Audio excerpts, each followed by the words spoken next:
BRSPच्या तुम्ही अधिकृत पूर्वचे उमेदवार राहणार आहे, तर नेमकं काय निर्णय काय घेतला तुम्ही? निर्णय ऐसा है, हमारा निर्णय बहुत पक्का है और BRSP जो आज पार्टी ने जो मुझे उसको काबिल समझा और मुझे उन्होंने जो मौका दिया है और देने वाले, तो अल्हम्दुलिल्लाह यहाँ पे हमारे साथ में उनके पदाधिकारी महाराष्ट्र सचिव भी है, औरंगाबाद जिला के जो तो पदाधिकारी भी है यहाँ पे, और उनके भी कुछ पदाधिकारी में मौजूद है। तो मैं इनको मुबारकबाद देता हूँ जिसने मुझे उसके लायकी समझा है, और मैं इनको वादा और विश्वास दिलाता हूँ तो तमाम मैं पार्टी के अंदर अपनी ईमानदारी से काम करूँगा और पार्टी को आगे बढ़ाने का काम करूँगा। लोकसभा निवडणुकीमध्ये तुम्ही उमेदवारी अर्ज दाखल केला होता आणि त्यानंतर तुम्ही इम्तियाज जलीलला यांना पाठिंबा देऊन तुम्ही त्यांना बरीच मदत केली, तर याबाबत तुम्ही काय म्हणाल? हाँ, इम्तियाज जलील साहब से मैंने जैसा वापस मैंने जो लोकसभा का जो है तो मैंने वापस लिया था, मेरा डिस्कस भी हुई थी कि मैं विधानसभा का इलेक्शन लड़ने वाला हूँ और पूर्व से लड़ने वाला हूँ और जोर शोर से लड़ने वाला हूँ। ये हमारी डिस्कस हुई थी, मैंने मांग भी करा था टिकट के बारे में, MIM के बारे में, तो उन्होंने वो कहा था कि भाई उसके बारे में अभी उसको पीछे रखो, बाद में उसके बारे में सोचेंगे। लेकिन फिर मैंने दूसरा जो तो उनके अंदर ऑप्शन रखा कि अब आपको जो है तो पूर्व से मैंने जैसा आपको लोकसभा के अंदर जो तो आपको समर्थन किया हो, आपको जो है तो विधानसभा के अंदर आपको समर्थन करना है पूर्व के अंदर। तो आज डिस्कशन ऐसी बात हुई कि अचानक जो है तो इम्तियाज जलील साहब से मेरा राब्ता हुआ, मेरी मुलाकात हुई और कुछ डिस्कस हुआ, बातचीत हुई। मैंने कहा कि देखो इम्तियाज जलील साहब, मैंने बातचीत में अभी आज के दौर में आज जुमा है, शुक्रवार है, आज जुमा के दिन में रात 3:30 बजे मेरे उनकी डिस्कस होने के बाद उन्होंने कहा कि अपन बैठ के इसका डिस्कस करेंगे, डिस्कस इसका बैठ के करेंगे अपन। लेकिन मैंने कहा आपको जो है तो वादा दिला रहा हूँ, याद दिला रहा हूँ कि अभी लोकसभा विधानसभा का इलेक्शन मुझे लड़ना है और आपको सपोर्ट करना है। तो उन्होंने कहा कि भाई आप ऑफिस पे आइए, अपन बैठ के डिस्कस करेंगे, ये उन्होंने आश्वासन दिलाया है। और मुझे उम्मीद है इस बात पर, जैसा मैंने लोकसभा के अंदर इम्तियाज जलील साहब को सपोर्ट करा था, आप आने वाले विधानसभा के अंदर इम्तियाज जलील साहब मुझे सपोर्ट करेंगे, क्योंकि मैंने कुर्बानी दिया है, मैंने उनके लिए कुर्बानी दिया है। तो आज इम्तियाज जलील साहब को भी मेरे लिए कुर्बानी देना होगी। इतनी बड़ी कुर्बानी दिया, हजारों के तादाद के अंदर लोग मुझसे नाराज हुए थे कि आपने जो है तो गलत किया है। कई तरह के मेरे को कन्नड़, वैजापुर, गंगापुर, तमाम फुलताबाद अतराफ से शहर के अंदर देहातों से मुझे फोन आए कि आपने बहुत गलत किया है। मैंने कहा कि नहीं, मैंने एक मरतबा कुर्बानी दे दिया हूँ, लेकिन आने वाला विधानसभा का इलेक्शन में लड़ूंगा और आपकी खिदमत करने के लिए मैं, ऐसा नहीं कि मैं पूर्व से इलेक्शन जीत कर आया और जो तो आपकी खिदमत नहीं करूंगा।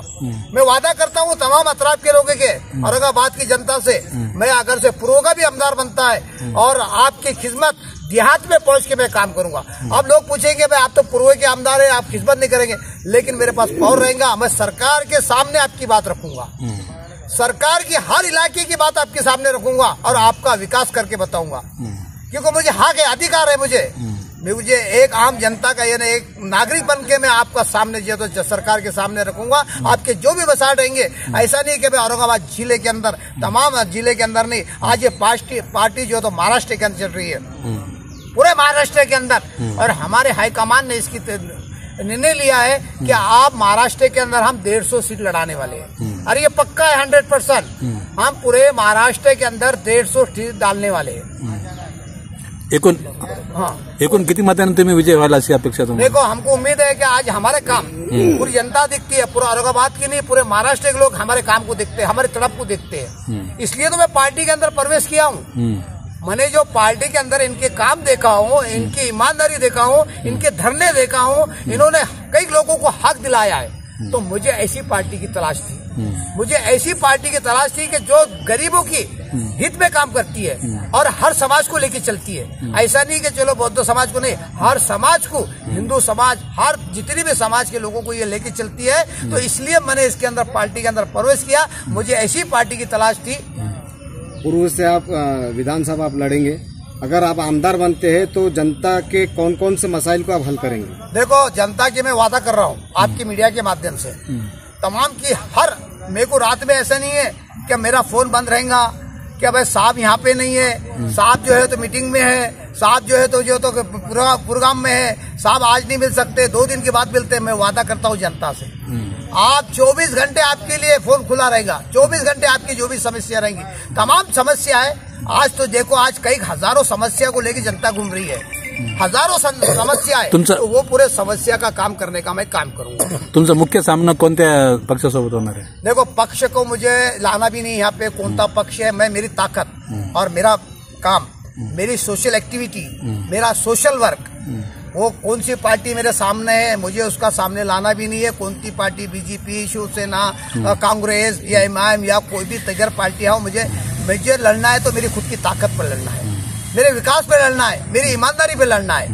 मैं फलाना पार्टी की भी करूंगा, वो फलाना पार्टी, मुझे किसी के बारे में जो है तो ये चीज का मेरे को करना ही नहीं है। मुझे अपनी ताकत पे, हमारी पार्टी के बेस के ऊपर मुझे लड़ना है, और हमारी जो पार्टी जो काम करती है पूरे महाराष्ट्र लेवल के अंदर, उसके बेस पे हमको लड़ना है। हमको किसकी टिप्पणी नहीं करना है कि फलाना कौन क्या है, सब जनता जानती है कौन ने किसने कितना काम किया है, ये जनता जानती है भाई।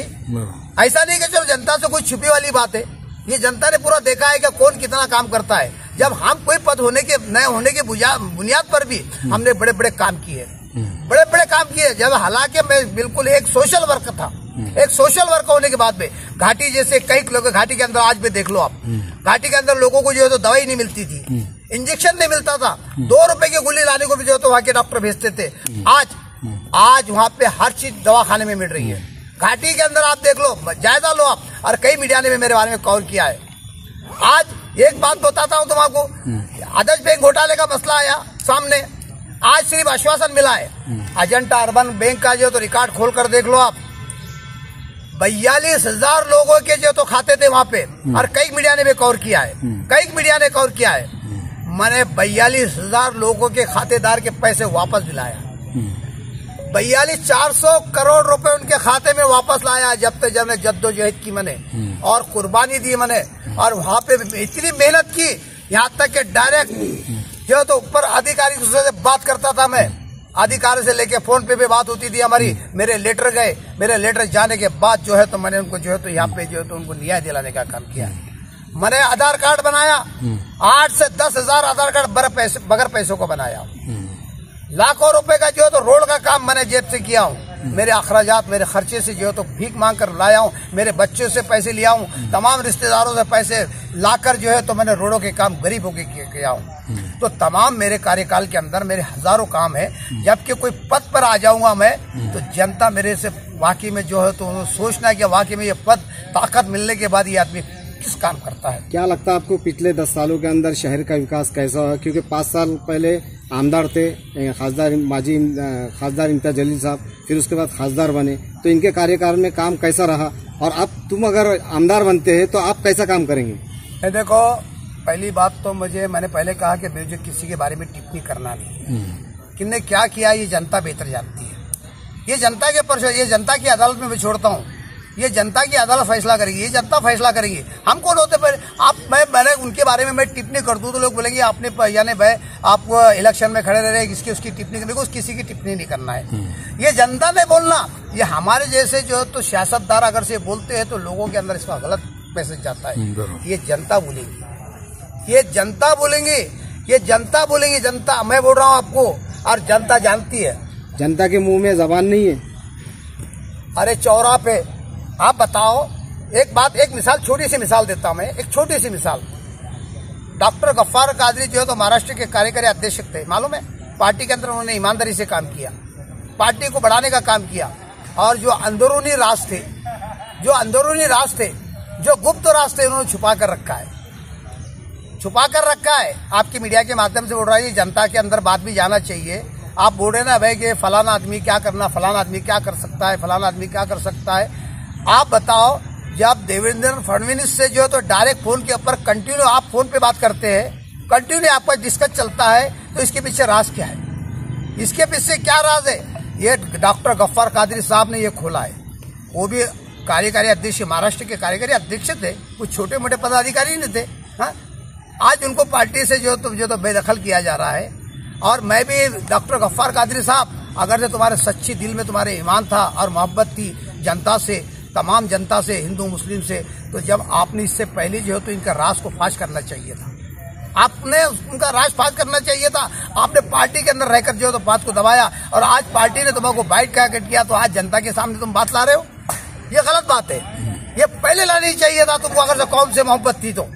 कौम से मोहब्बत थी तुम्हारा, और वाकई में तुमको ये राज वाली बात मालूम थी तो ये जनता तक लाने चाहिए। तुम्हारी इमेज और जनता के अंदर बढ़ जाती थी, जनता के अंदर तुम्हारी और इमेज बढ़ जाती थी, और जनता के अंदर तुम्हारी, आज जनता तुम्हारी जो तो तुमको चाहने वाली बनती थी। लेकिन आज तुमको जो है तो पार्टी ने बायकॉट करने के बाद तुम जनता का जो तो पोल खोल कर रहे हो, पार्टी का पोल खोल कर रहे हो, ये कौन सी बात हो गई?